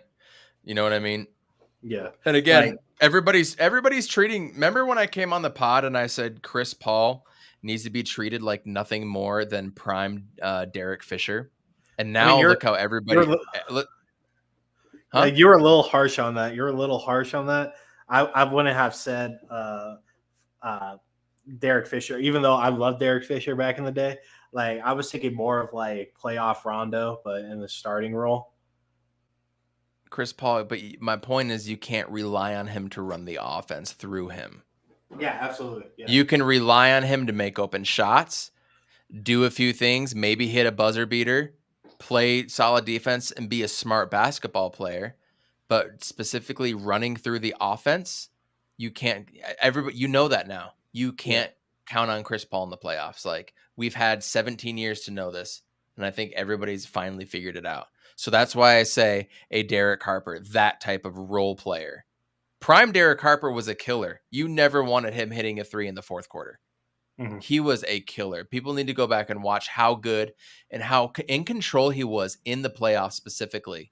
Knew to get it to Kobe, knew to get it to Shaq, knew where to get it to his other 3-point shooters, a Rick Fox or a Glenn Rice in the corner on a break. Like that's Chris Paul, man. That's Chris Paul. But running the offense specifically through him, pick and roll after pick and roll, we can't do that anymore. No. Hence the reason we're having this conversation. It's about creating another playmaker, which is why we're talking about KD and Julius Randle, or Zach Randolph, as I apparently call him. So like going back to the Bradley Beal thing, which is interesting because he's eligible for an extension. I think he needs to be offered an extension this year through the Wizards if he's going to stay. If that contract, like if I understand that correctly, I don't think the Wizards are going to offer him it. So I think he's going to be branching off anyway. So, like just for the Wizards' sake, I mean they have a promising core. And if they tie down Bradley Beal now, it's not going to be good for the next 3 to 4 years. So, like a lot of people I've seen on Twitter aren't too crazy about Bradley Beal. I don't know why. Like I think he's a stud. I think he's really good. He doesn't really get injured, and I think he's pretty consistent as well. I think a lot of people are stuck like when it was John Wall and him, and like essentially Bradley Beal gets treated like how CJ McCollum was getting treated with Damian Lillard. Yes. So, great. Yeah, I feel like soon as CJ got out of that mold with Portland, you saw what he did. I mean, not necessarily in the playoffs, but as soon as he got on the other team, dude wasn't missing. So I'm not going to put a bunch of weight on Bradley Beal coming here, but like who are you to say that isn't going to be great to watch? Honestly. So I've been on a Bradley Beal train for a while because he passes the eye test. He is an absolute killer. He's 6'4", I think, with like a 6'7", 6'8" wingspan, which is just as good as height when you're shooting a jump shot. And his defensive rating is actually really bad. But if you look at CJ McCollum and just the whole Portland defense, and then going to Willie Green style, which is kind of similar to our style, it changes. Yeah. It changes, and your mindset changes. Now you're competing for championships instead of like a 7th and 8th seed. You know what I mean? So this will be the first time Beal is playing competitive for exactly. And so now he wants to. He's 28 and he's in his prime. This is when you do it. I mean, people said the same thing about Devin Booker, and now he plays defense under Monty Williams. You know what I mean? So don't discount that. Don't discount that. KD's defense is suspect. I wouldn't expect KD to come in and play lights out defense or anything. I mean, 34 years old, save his energy for the playoffs and fourth quarters. You know what I mean? Mm-hmm. I wouldn't expect KD to play defense. So that's my thing about bringing KD on is like, I don't want to fall into the trap of the sexy name. Right. And don't get me wrong. Again, KD is arguably the best basketball player in the world. He'll get you a bucket. He's the best offensive player in the world. I don't know if anybody can dispute that. But it's not always about shooting lights out. You have to play defense too. He's going to be 34 by the time the year starts. And then if we don't win next year, then you're talking about 35, 36, and Chris Paul's retiring. You know what I mean? And then like, where are we going to be at that point? And that's what I'm worried about. I'd rather put money into a 28-year-old Jeremy Grant and Bradley Beal. If we can trade Ayton for a Jeremy Grant, Isaiah Stewart, and a pick or something like that, and then Isaiah Stewart, you can sign Bradley Beal. You trade away Jay Crowder and Saric at that point. I really want Saric back, but I don't know if it's feasible. And then you can kind of build out your roster, hopefully get a better backup point guard, or you go with Miles Turner and like Tyrese Halliburton, or maybe TJ McConnell. I would love TJ McConnell, a defensive stud type of point guard. You know what I mean? And then you go get Bradley Beal as well too. So that's my thinking. I don't want to fall into a trap and have this really shit the bed in 2 years. And then where are we going to be after Chris Paul retires? KD is now 36, 37 years old. That worries me. Is that legit? No, your concerns are valid, but it's funny because like when I watch KD, I think he's actually pretty decent on defense. Like he definitely uses his length to his advantage. He's not the most shifty guy, but I definitely do not want to be shooting it on KD because that shit's going back if I try to attempt to that. But that's me. But I don't know what his defensive rating is. Are you looking at defensive rating was 112, by the way, 112, which is pretty high. Also, on a Brooklyn Nets team that was injured and doesn't play defense at all. I mean, Chris Paul was like top 10 in defensive rating, and we saw what happened. So obviously take these as a grain of salt, but that is the stat. Yeah, like if Katie wants to come here, that is lovely. Like I would absolutely love to have him here. I just don't want to give up too much to acquire KD. That's just really what this comes down to, because ever since before the bubble season, we've been creating this core and stuff, and like DA came in before James Jones did, and so like DA's like is kind of like outside of our little death bubble in a sense. He's just like I don't think he's going to be in a Suns uniform to start the season. So no, he's not. I don't think so. Yeah. So which is a good thing, because now we don't have to worry about Ayton stands, right? So all the Ayton stands we can move along, and we can just talk to the hardcore Suns fans, which is who our audience is. So let's look at that as a good thing, at least. Right. So like, I just don't want to give up too much. Like if we're going to talk about people that are off the table, Chris Paul, Booker, and Mikal, like those three, I don't even want to touch or even think about it. Booker's not going, but like if there is a way to put Beal, Booker, and Durant on the court together, would you trade Chris Paul for that? Yeah. Is it likely? No. So, but so like people doing like their whole trade generator stuff that kept on throwing Chris Paul in there. I get the frustration, but like you're kind of like, it's kind of stupid to like really like send out Chris, especially everything that he's done here in the last 2 years. Yeah, he had a end of playoff collapse in a sense, but I don't think sending him off really fixes our problems. I think it gives us a lot more problems. So like keep Chris and Devin and Mikal. I'm totally cool with sending Cam Johnson out. Like I was just gonna say it's coming up in the chat right now. I don't want Cam Johnson to be traded. Would you trade him? Yeah, I would. But like I think Mikal's ceiling is a lot higher. Cam Johnson, he disappeared for 3 months, especially after he came back. We really needed him, and he just didn't step up. Mikal had his games, and just about everybody else had their games, and just Cam Johnson never had that, and he might have not had as many opportunities, but you got to make your presence known. We just lost your audio. I don't know if you can hear us. We just lost your audio. Nope. Completely gone. Can't hear anything. At least you can hear me. So I'll go on for a second. I'm 50-50 on Cam Johnson as well too. Not 100% sure. I love Cam Johnson, but if we can get someone better, I mean, it's a business. It is what it is. You go for it. How about now? Go ahead and unmute. Do you hear me?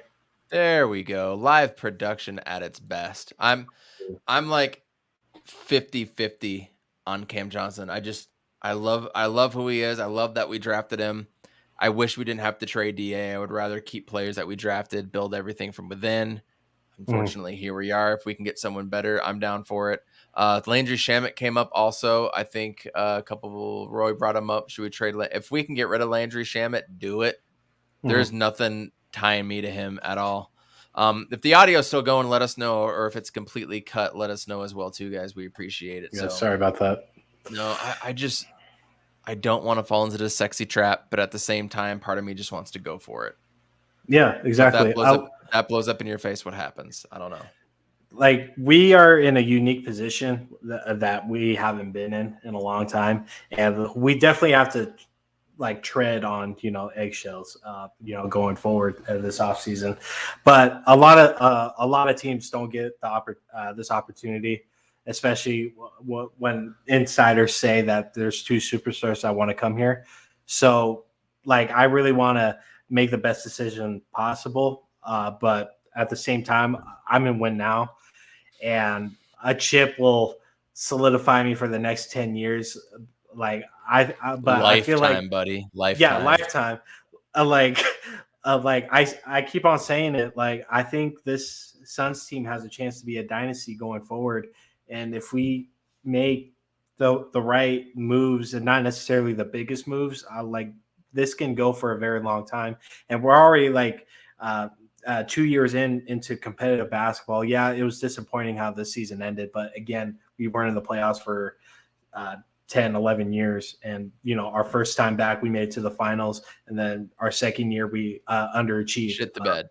Yeah, we shit the bed. So now we got to fix what the core sources are. And I think that's DA's consistency and his dependability. And then Chris Paul's reliance. We can't rely on him anymore to carry us. We got to have other people to do this. If we can just have Chris Paul, the facilitator, the 12 assists, a couple boards, no steals, the clutch in the fourth quarter. Points. Yeah, clutch in the fourth quarter. It's a couple threes. Like that. That's all I'm looking for. That's the Chris I want to see. The 30 minutes a night, Chris. I don't like him playing. He the needs 40 to be, minutes and he's got to be resting. Dude, dude has got to be resting. They have got to be resting these guys. He needs to eat a steak too. We said that too. We said that when he came here. We said that 2 years ago. We said it this last year. And then he had 6 weeks off, and then he still got injured. So maybe it doesn't matter. I don't know. Will McGee resign with us? I mean, that's a must. If you don't bring back Biz and JaVale, that kind of reminds me of Ertz and Max Williams. I mean, obviously Ertz is the overall better performer than all of the guys that we've just mentioned, but that's kind of how I view that, is that tight end by committee, center by committee, and we need to find a third center, whether it's a Miles Turner, whether it's a Clint Capella. Maybe it's a guy that's out there we haven't even talked about, or Jakob Poeltl. I think we need to win it by committee, because centers don't win, man. Centers don't win. Don't pay centers. Don't do it. That's a trap. That's a trap. Picking big guys over bucket getters that are perimeter players that can create on their own is washed, which is funny because I knew that when DeAndre Ayton was there. I wanted Luka at the beginning, and then I started hearing all these selfish reports coming out. He does this, he does that. And we've seen that on the court. We've seen that. I mean, come on, man. Luka's GM that drafted him, Donnie Nelson Jr., after 20 plus years, a former Phoenix Suns exec, kicked him out. Who's the coach? Rick Carlisle. Carlisle was there for over 10 years, got a championship there. Luka kicked him out to get a bunch of enablers, to get Jason Kidd to enable him. You know what I mean? Get a GM that would enable him. And so I didn't want Luka because of those reasons. And I'm kind of glad we didn't. But at the same time, is he a generational talent? Yeah. Is he a douchebag? Also, yes. I don't want to root for a douchebag. So that kind of take care of that. But you don't pick centers over point guard, shooting guard players that can create for everybody else, make their team better. You don't do it in the NBA. Picking a big guy over a little guy, if they're right here, you always go for the other guy. Always. Like, if you had him or John Morant, who you taking? You're taking John Morant over DeAndre Ayton. That's clear cut. You know what I'm saying? Yeah. That's clear cut. So that's kind of my rant on all that. So you don't pay DeAndre Ayton. Don't make him force you into it. If they do that, I'm not mad about it, because you do see the potential in it. But I think it's just too far gone. And what'd you think when we found out that we were initially going to trade him back in February, and they've known about this for months? They've known of his discontentment. What did you make of that? Did that strike you as like, huh, that's weird, or oh, that all makes sense now? Yeah, I was more of the it all makes sense because yeah, I was like when we were hearing all the Sabonis stuff, I was like, what the fuck is this? But now, fast forward to now, and then you see what Flex has been saying, and you're like, okay, this actually makes a lot of sense now, especially with that article that came out, with the, his video game stuff. And, I'm not going to, say too much about that, but, if you're up like until like 4 a.m, that's definitely an issue, especially if you're playing Bro, at an you elite have level. you have a child that's under a year old over there. I mean, could you No, imagine getting 2 to 3 hours of sleep? no, absolutely not. I would, Just I'll being blow not my even a brains out. professional athlete, just being your typical everyday dad I'm past my bedtime right who now. has a job, goes to work, and has not a toddler, an infant son or something, or a young one. Like, Yeah. I couldn't function. I don't know how he does it. Like, props to him for being as good as he is. But again, Yeah. we talked about this. DeAndre Ayton has been catered to his whole life, coming ever since playing out of high school. Was given took money to go to Arizona. They shit the bed. 25-game suspension. Do you think him taking PEDs was kind of part of his lack of consistency and whatnot because he was tired all the time? Do you think that played into it? So he's like, I need to pep up and take some PEDs. I don't know. Maybe. I Huh. didn't look too much into it. It was just more like oh shit. Yeah. Like I just didn't look into it. Like he didn't really comment about it. He just took it on the chin. He just wrote out his 25-game suspension. I mean, it kind of killed Yeah. our season in a bit, but Yeah, he did. I don't know. He was like, what And was that? His second year? yeah, interesting point though, right? That was the bubble year. That was the beginning of the bubble year. Yeah. So I don't know. I really don't know. That's a good question. I hope that they look at all their options. Flex keeps pointing out and saying that they've known about this for some time. I remember when they were talking about signing DeAndre Ayton to a 4-year and not a 5-year extension, is that it would give them an option to add a third star down the line. So their whole thing has been cap flexibility. They have that. They've known this was coming. They don't view him as a max player, which he's not a max player. They don't view him as a max player. So they've targeted guys, I think, at this point, right?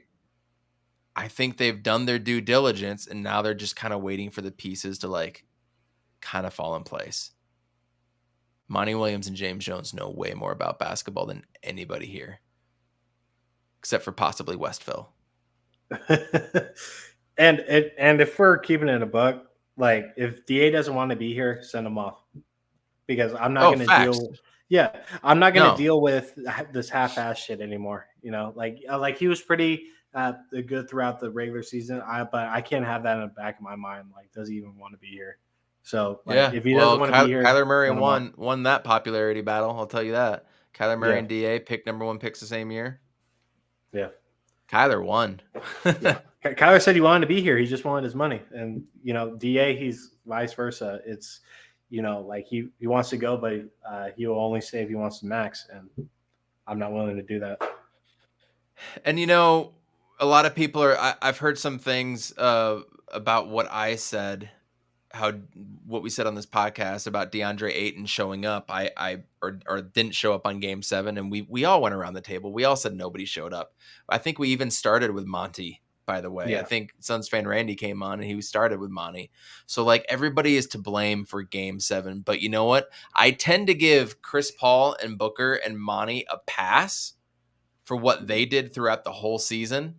Coach of the year, all NBA honors, MVP running for these guys, as opposed to DA, who is nowhere to be found on any of those lists. You know what I mean? So we can place the blame game all we want, and I do blame DA too. I also blame Book for not showing up with Chris Paul and making one shot in like the first 2 quarters or something, some stupid stat. So like everybody's deserved to blame, but I give the guys a pass who consistently showed up and showed out, made all-star appearances, all NBA appearances, coach of the year, etc. So everybody's to blame. one guy was more inconsistent than the others throughout the whole season. Throughout his whole tenure here, by the way. His whole tenure. Yeah. And it's a shame, Like, JJ. He was our first number 1 pick. He played in Phoenix from Arizona. It's a shame, right? most number 1 picks, don't work out if you look at history and stuff. So, it's really whatever. But I mean, it's definitely disappointing. But DA, if you're watching, we're not singling you out. Everyone was trash Game 7, and kind of like that whole series, you guys could have obviously won that pretty single-handedly if you guys got your shit together. I don't know what happened behind the scenes. I don't know how. But if you want to come on and tell us what happened, let us know. I know. Yeah, that'd be great. Like we don't know how committed, you were to this playoff run. Maybe you can clear the air or something. But, like we love you, DA. Like, we love the time that you've been here. Like, you're Forks up. Yeah. Well, sorry. Like, I've been defending you, saying you're a top 5 center in the league, which you are.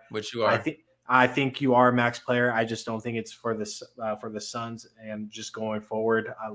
We're in a win now situation, and we have to ruffle some feathers to get to where we want to go, because like the city's thirsty. We're hungry for a championship, and we think you can find success somewhere else.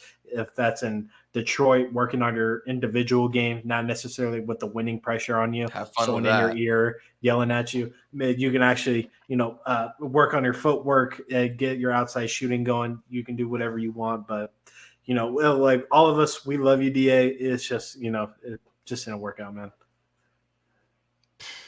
Wish we can make it work. And Chris Paul and Book, they deserve a lot of blame from Game 7. They do, but it's the consistency, man. That's just what it is, man. Celtics and Warriors. Do you give a shit? I don't give a shit either way. I'm not going to watch a single game. Well, I hope the Warriors lose. 2 franchises that have had how many championships between them and stuff, so they just get to add to their trophy case. Yeah. I don't give a shit. So I'll say this from a basketball standpoint.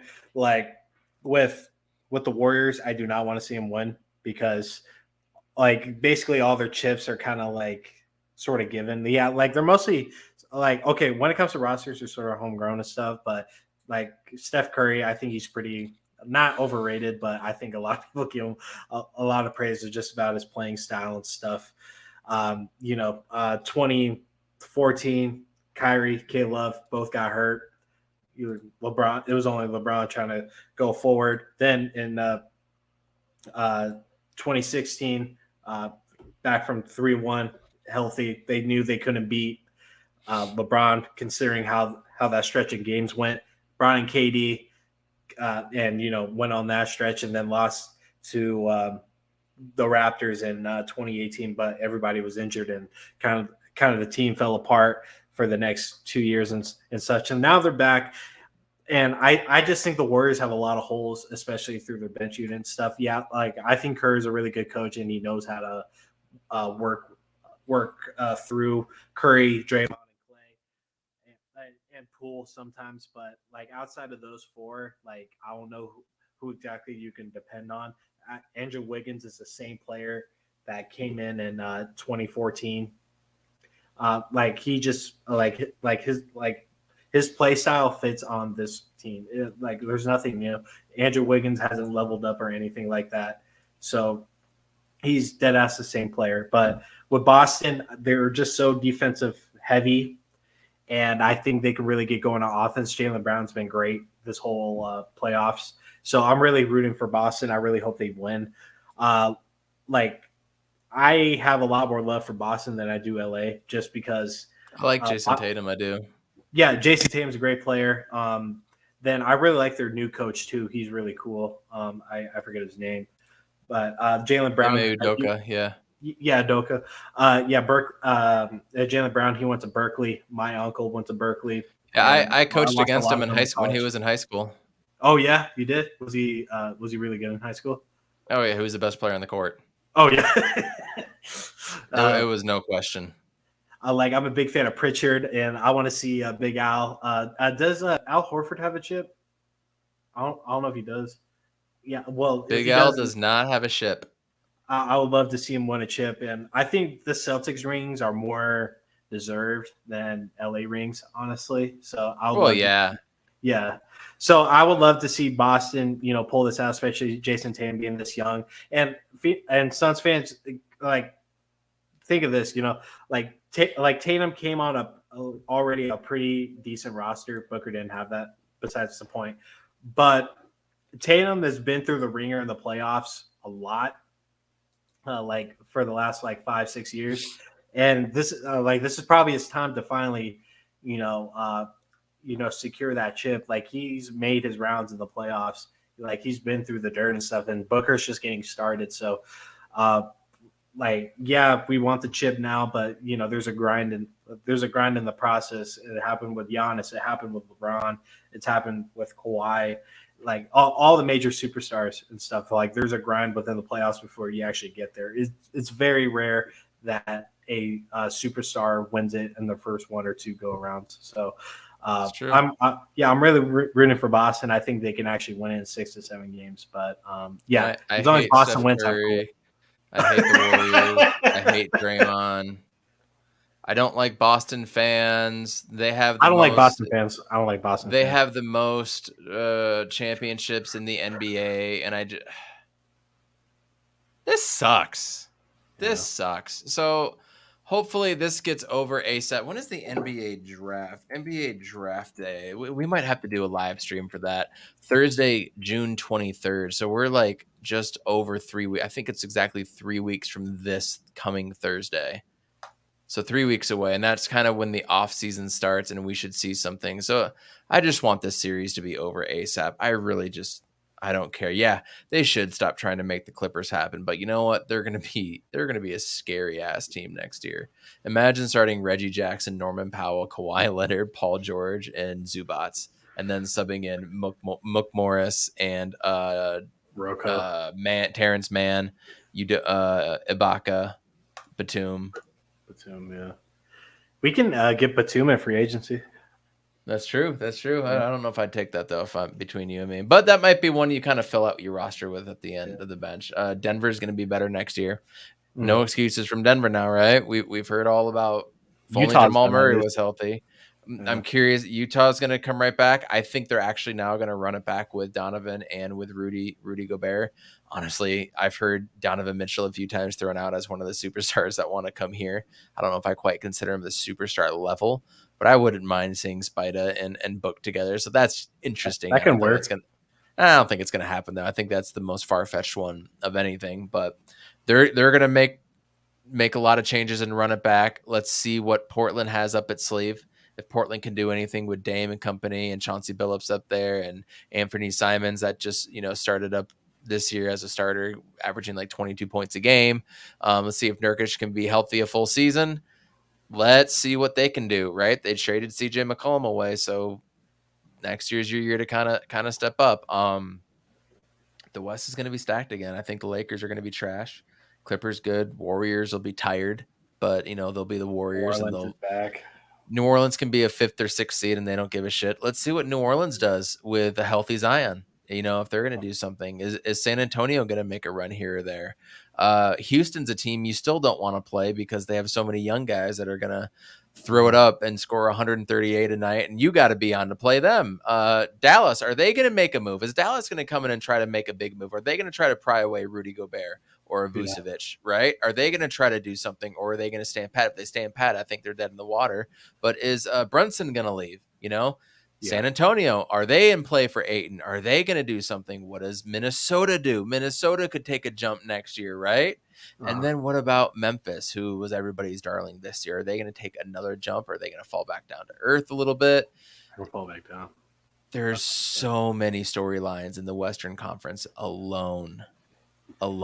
So Phoenix, man, y'all need to step up. Anything else you want to touch on, dude? No, I think that covers it. It's going to be pretty dry going forward, but we promised to everybody, if any big updates happen, we'll fill you guys in. We will try to pump out as much content as possible. especially with the branch off show I plan on starting soon with Amit. We're going to figure out a schedule with him so we can have him on a lot Boom more. shakalaka! Because the new Obi-Wan show came out, and I haven't seen it yet. I'm actually it's so good. It's so good. It's so good. It's so fun. I'm rewatching the movies right now because I haven't seen the movies in 10 plus years. So like I'm rewatching them, refreshing my mind before I even step foot into the Mandalorian and Obi-Wan. I still haven't watched Mandalorian because Rejected! Well, I'm gonna have to change that GIF, by the way. That's a DeAndre 8 one. I'll have to change that ASAP. So I'm currently rewatching the movies right now. I just watched the New Hope last night, but me and Amit, we talked about it a couple times. Talk about the entertainment world, with movies and stuff, because the summer's coming up. A lot of movies are going to get pushed out and stuff, and we just that'd be fun. Rolling, man. Yeah, that's gonna be a lot of fun. Highly recommend doing that. Yeah. If anything does break out, I want to try and do a podcast almost immediately. I think the draft is going to be big for us too. So maybe we'll do a live watch party during the draft. We are officially going to be with you guys every Sunday. We were thinking about Wednesday, but that just doesn't work. So that's why we didn't go on Wednesday. This Sunday or next Sunday, we have another great guest joining us next Sunday. Kirsten Susel, also from PHNX. Kirsten has graciously accepted the invitation to come on. We tried to get her on before the Cardinals went onto the football playoffs that lowly Monday night. Everything was busy. She was busy with her job, couldn't get her on, and I haven't wanted to talk Cardinals since then. But we're also going to talk about her new little podcast that she's doing. It's actually amazing. If anybody hasn't heard Kirsten Susel on PHNX, she's doing a story covering like the history of the Coyotes, and it pisses me off listening to. I mean, it's great storytelling. It's great content. I love hearing about what actually happened, but it pisses me off because of these damn politicians and what they decided to do and how they decided to ruin that franchise. So it frustrates me, but it's also good to know. So check Kirsten Susel's podcast out. Great stuff. Thank you guys for tuning in, and we will be with you next Sunday. If anything big happens or any big rumor, we'll try to come out as soon as we can. Go ahead and share this out, like, review, subscribe as well. Please give us 5-star reviews because New Orleans Pelicans Hornets. Yeah, that's who they are. Their fans came on, and we got so many 1-star reviews. We're like a 2.5-star on Spotify right now, man. So if anybody, they were sensitive. There's something in the bayou water over there. Yeah, so. It broke through the levee. That's too soon. Yeah, they're drinking levee water. They're drinking levee water over there. So if anybody wants to give us a 5-star review on Spotify and Apple Podcasts, we would appreciate that. New Orleans Pelicans fans went in and just trashed that. So we would really appreciate that, guys. Man, let's hope something good comes our way soon. He's on Fire podcast. So happy to be back, you guys. Thank you again for tuning in. Man, go Suns, go Cardinals, go D-backs. You're our last hope, Diamondback. Do good. Peace out, guys. Love you guys. Urkavici sets. Looks up. And it is caught. Down strong. Blitz coming. Matthews. Palmer extending the play. Crosses the field. Larry Fitzgerald. It's insane to the 4-yard line. Crowder looking, throws it alley. Oh! He puts it down. He puts it down. They're getting a little wobbly. And downfield shot. Ayuk. A 4-day.